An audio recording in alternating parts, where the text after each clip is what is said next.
بسم اللہ الرحمن الرحیم وَلَقَدْ يَسَّرْنَا الْقُرْآنَ لِلذِّكْرِ فَهَلْ مِن مُّدَّكِرٍ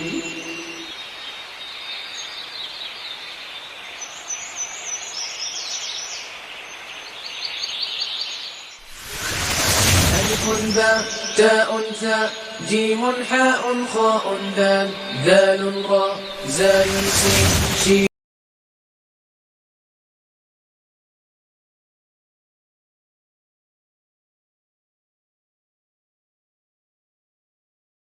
ایسے لوگ جو ہیں وہ ضرور جنت میں جائیں گے۔ یہاں پہ ایک دلچسپ بات جو ہمیں بنیادی معلومات میں ملتی ہے، جو لوگ جنت میں ڈائریکٹ جائیں گے اور کچھ لوگ ایسے ہیں جہنم سے عذاب بھگت کے جنت میں جائیں گے، تو ایسے لوگ جو جہنم سے عذاب بھگت کے جنت میں جائیں گے ان کے ماتھے پہ ایک کالا نشان ہوگا جس سے وہ پہچانے جائیں گے جنت میں ڈائریکٹ نہیں آیا، یہ عذاب بھگت کر آیا۔ جنت کے اندر بھی لوگ ان کو دوزخی کہیں گے حالانکہ وہ جنت میں ہوں گے، تو کچھ عرصہ تو وہ برداشت کریں گے، پھر وہ اللہ تعالیٰ سے دعا مانگیں گے، اللہ تعالیٰ اس عذاب سے ہمیں نجات دلا دی، اس عذاب سے بھی ہمیں نجات دلا دے کہ لوگ ہمیں پہچان جاتے ہیں کہ یہ ڈائریکٹ جنت میں نہیں آیا، تو وہ نشان بھی ختم کر دیا جائے گا۔ اور آخری جو ہماری بات ہے کہ اگر ہم یہ تصور کریں کہ آسمان اور زمین کے درمیان جتنا خلا ہے اس کو ریت کے ذروں سے بھر دیا جائے، 1000 سال کے بعد ایک پرندہ آئے اور ریت کا ایک ذرہ اٹھا کر لے جائے، پھر 1000 سال کے بعد ایک پرندہ آئے اور ایک ذرہ اٹھا کر لے جائے، ہم یہ سوچ سکتے ہیں کہ ایک وقت کبھی نہ کبھی ایک وقت آئے گا کہ وہ سارے ذرے جو آسمان اور زمین کے درمیان میں ختم ہو جائیں گے۔ یہ تو تصور کیا جا سکتا ہے، لیکن یہ تصور نہیں کیا جا سکتا کہ جنت کے اندر کب تک رہنا ہے۔ عبد الاباد، ہمیشہ کے لیے، خالدین فیہا ابدا، خالدین فیہا ابدا، ہمیشہ اس کے اندر رہیں گے۔ روح جب سے پیدا ہوئی ہے اس کو موت نہیں ہے، جسم کو موت ہوئی تھی، روح کو موت نہیں ہوئی تھی، روح کا انتقال ہوا تھا۔ روح عالم دنیا سے عالم برزخ میں چلی گئی تھی، پہلے عالم ارواح سے عالم دنیا میں آئی تھی منتقل ہو کر، انتقال کر کر، پھر عالم دنیا سے عالم برزخ میں چلے گی، یعنی قبر میں چلے گی، علیین سجین میں چلے گی، اور پھر عالم برزخ سے عالم آخرت میں چلی جائے گی۔ روح کو کبھی بھی موت نہیں ہے، پیدا ہونے کے بعد فنا جو تھی وہ کس کو تھی؟ جسم کو تھی، اور اسی کو دوبارہ اللہ تعالیٰ نے قیامت کے دن دوبارہ پیدا کر دیں گے۔ یہ الحمدللہ ہمارا جو بنیادی معلومات تھی کورس کے آخری حصے میں، ان کا ایک خلاصہ سامنے بیان کیا۔ ہو سکتا ہے بہت ساری معلومات رہ بھی گئی ہوں، ایک مختصر ہمارے پاس وقت ہے، اور اس سارے کورس کا مقصد جو ہے وہ صرف ایک ہی تھا شروع سے لے کر آخر تک، کہ ہم قرآن کے ساتھ جڑنے والے بن جائیں، اور پھر قرآن کی روشنی میں ایک ایسا اچھا معاشرہ تشکیل ہو کہ جو آخر زمانے میں امام مہدی علیہ السلام اور عیسیٰ علیہ السلام نے آنا ہے ان کی گراؤنڈنگ کرے، ان کے استقبال کے لیے تیار ہو۔ ایک اچھا مسلمان جس کو معلوم ہی نہیں ہے کہ ہم نے کرنا کیا ہے، وہ کیسے استقبال کر سکتا ہے؟ نہ صرف اپنے اوپر کو قرآن اور حدیث کے احکامات کو لاگو کرے، بلکہ معاشرے کے اندر بتعاونوا علی البر والتقوی، نیکی اور تقوی کے کاموں میں دوسروں کے ساتھ بھی وہ تعاون کرے۔ یہاں پر ایک آخری بات اور مجھے یاد آ گئی، دور حاضر کے فتنوں میں ایک تو بدعتی لوگ ہوتے ہیں، ایک ہوتے ہیں ملحد اس کو کہتے ہیں کہ جو دین کے اندر بات تھی اس نے اس کو دین سے ہی نکال دیا۔ جیسے کہ کچھ لوگ قبر کے عذاب کے بھی منکر ہیں، مسلمانوں میں ایسے لوگ بھی ہیں جو قبر کے عذاب کے منکر ہیں، وہ کہتے ہیں جی ابھی تو نیکی اور بدی تلی نہیں، عذاب کس چیز کا، اپنی عقل کے اوپر آ جاتے ہیں۔ اور ہم نے شروع میں بات کی تھی کہ عقل سے اگر وحی کی پیمائش کرنی شروع کر دیں گے تو دھوکہ کھائیں گے، نہیں بھی سمجھ آتی تو کہیں ہم مانتے ہیں۔ اور دوسرا یہ کہ کچھ لوگ ایسے ہیں جو عیسیٰ علیہ السلام کی واپسی کے انکاری ہیں، وہ سمجھتے ہیں کہ یہ عقیدہ جو ہے عیسائیوں سے ہمارے اندر آ گیا، حالانکہ صحیح حدیثوں سے یہ بات ثابت ہے کہ عیسائی تو اپنے نوبلا خدا کے طور پر ان کا انتظار کر رہے ہیں، ہم ایز اے امتی، حضور علیہ السلام کے امتی کے طور پر عیسیٰ علیہ السلام کی واپسی کے انتظار میں، اور حدیثیں بھری پڑی ہیں حوالوں کے ساتھ۔ تو ملحد جو ہے اس دور کے یا جو بدعتی لوگوں کی ہم نے شناخت دیکھی، تو ملحد کی شناخت کیا ہے، ہمیں کیسے پتہ چلے گا ہم اس فتنے سے کیسے بچنا ہے؟ یہ ہمیشہ یاد رکھیں، ہر وہ بندہ جو قرآن اور حدیث سے ڈائریکٹ معلومات لیتا ہے اور عمل کرنا شروع کر دیتا ہے وہ دھوکہ کھائے گا۔ اگر اس نے صحابہ کو اور فقہا کو بیچ میں سے بائی پاس کیا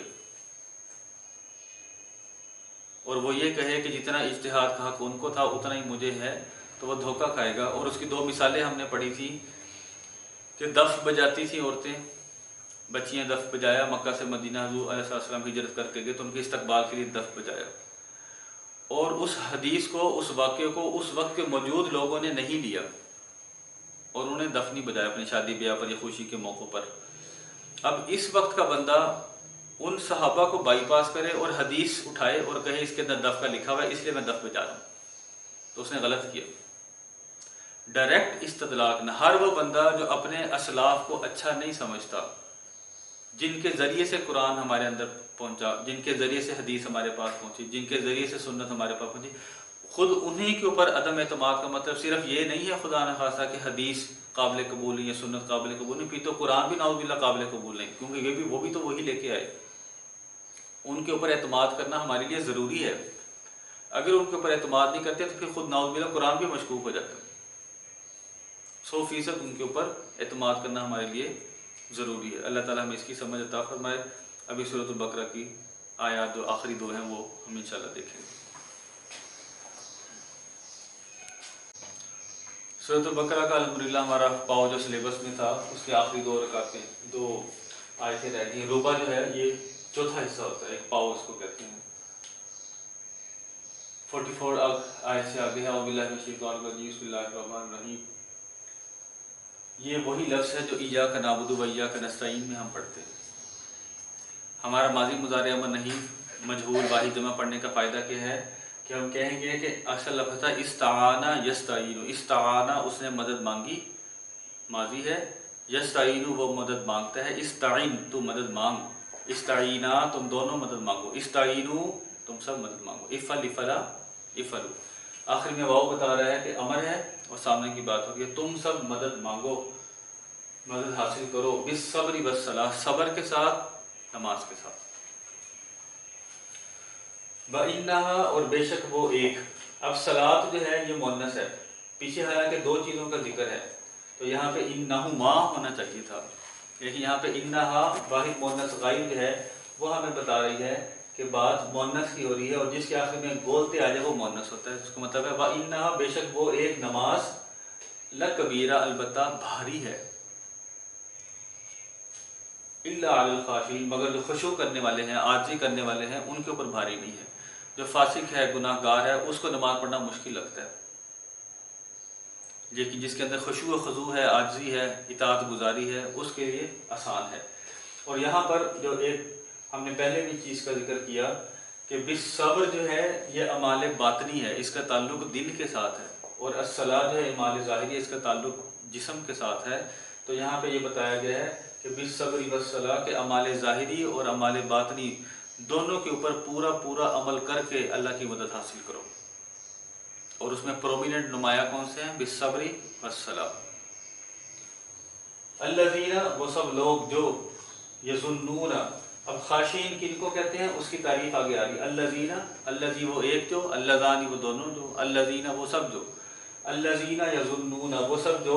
اب ظن یظن کے دونوں مطلب ہوتے ہیں، گمان کرنا بھی ہوتا ہے، اردو کے اندر بھی ہوتا ہے یہ لفظ، عربی میں بھی دونوں مطلب ہے، گمان کرنا بھی ہوتا ہے، یقین رکھنا بھی ہوتا ہے۔ یہاں پہ اس کا مطلب ہے یقین رکھنا۔ یظن یظنان یظنون یظنون وہ سب یقین رکھتے ہیں، انہم کہ بے شک وہ سب ملاقو ملاقات کرنے والے، وہ سب لوگ جو یقین رکھتے ہیں کہ بے شک وہ سب ملاقات کرنے والے ہیں ربہم اپنے رب سے، وانہم اور انہ کے بے شک ہم وہ سب الیہ اس ایک کی طرف یعنی اللہ تعالیٰ کی طرف راجعون لوٹ کر جانے والے۔ تو خاشعین کی 3 یہاں پہ خصوصیات بتائی گئی۔ ایک تو وہ یقین رکھتے ہیں کہ وہ اللہ تعالیٰ سے ملاقات کرنے والے ہیں، اور دوسرا یہ کہ وہ اسی کی طرف لوٹ کر جانے والے ہیں۔ یہاں تک الحمدللہ ہماری 46 آیات اور الربع ایک پاؤ جو ہے ہمارا ہو گیا ہے. جیسے پہلے دروس کے اندر بھی ذکر کیا گیا، انشاءاللہ 3 4 آیتیں جو ہیں جیسے اللہ تعالیٰ نے توفیق دی، ہر روز جو ہے اس کا گرامر کے لحاظ سے اور بامحاورہ لفظ بہ لفظ ترجمہ بھی کیا جائے گا.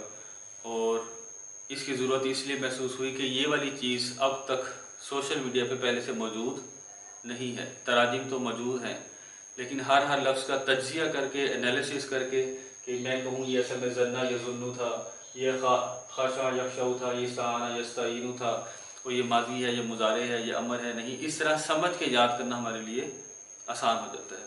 اللہ تعالیٰ ہماری اس محنت کو قبول فرمائے اور دنیا آخرت میں کامیابی کا ذریعہ بنائے. اللہم انا نستعینک و نستغفرک و نتوب الیک.